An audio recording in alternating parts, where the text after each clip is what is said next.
metimas 4 žiedai, raudonas ženkliukas, čiagi... Eski. Su dujom. Taip, joje yra to pačio kuro sistema, kurį kai kurie keistuoliai naudoja apšildyti savo namus ar gaminti maistą. Šioje apžvalgoje iš dujinio kuro taip tyčiojimasi nebus. Čia rinktinis propano-butano mišinys garbingai degs 1,8 litro 20 vožtuvų turbininio variklio gelmėse. Prie garbės prisidės ir tai, jog ši atmaina turi didesnę turbiną ir netgi kaltinį alkūninį veleną. Kaltinį? Man patinka, kai variklyje būna mažiau kalimų. Tiesiog ta detalė nėra liejama, o yra suformuojama metalo lydinį suspaudžiant hidrauliniu presu. Minusai – didesnis šiluminis plėtimasis ir didesnė kaina.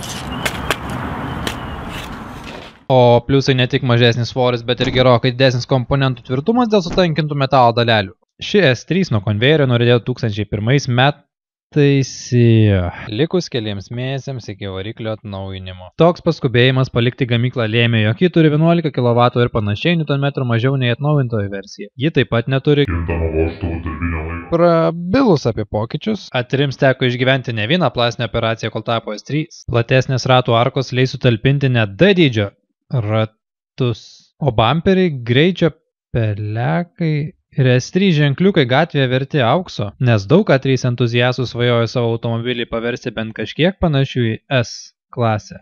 Tik dėl ko jie stengiasi, dėl savęs ar dėl tokių pačių kaip jie patys tikriausiai, nes ne tik panelių žvilgsnėje nekrypsta, bet ir kebabinės aikšteliai pagarbos taškų menkokai sulaukta. Su tiek stumimo žiemą dyzelį užkurtų.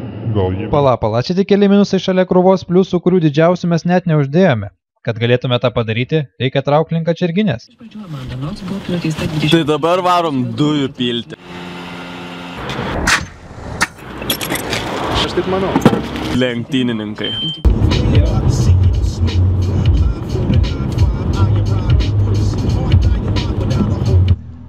Tas lapas. O, įdomu, plauk, tai čia grįžta į boksus po to, jo? Ir išvažiuoja dabar čia.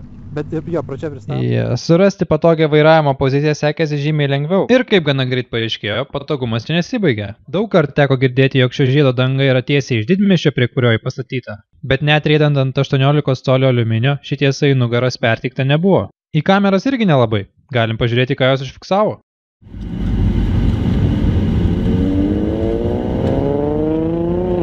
Wow, šitą reiktų pamatyti dar kartą.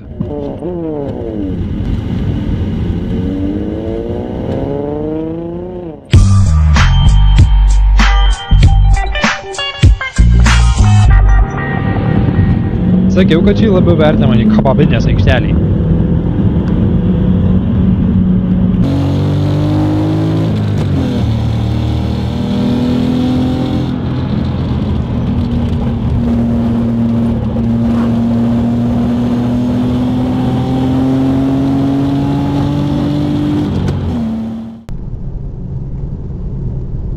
Tylokai, ne?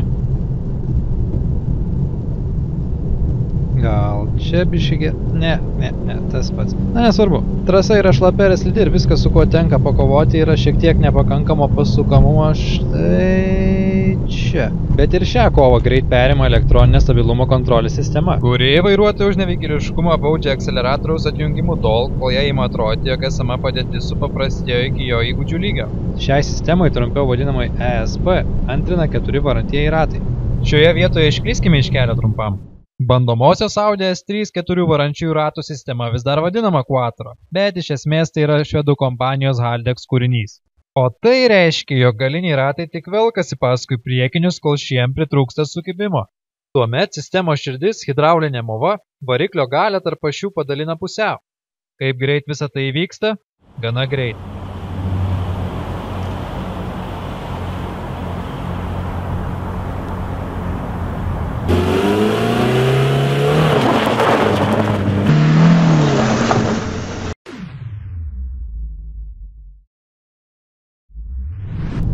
Tokios saugumo komandos dėka sukibimų yra nesąžiningai daug. Tad tarp staigių posūkių galima susirinkti visai nemažai kilometrų per valandą.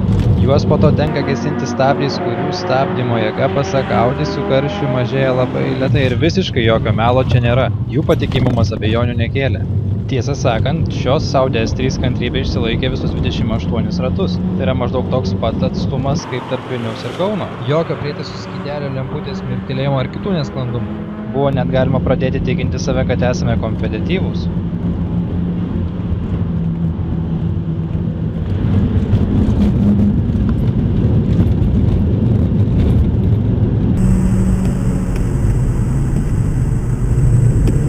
Bet realybė su šiuo 1,5 tonos sveriančiu automobiliu buvo ne visai tokia.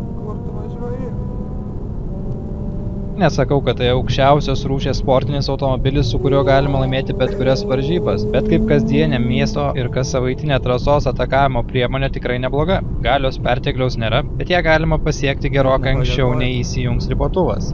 Priekiniai ratai labai gerai klauso vairo komandų ir pavyzdingai aiškiai praneša, kaip jiems sekėsi su tom komandom susidoroti. Noriu pasakyti, kad ši Audi mano lūkesčius pralenkė.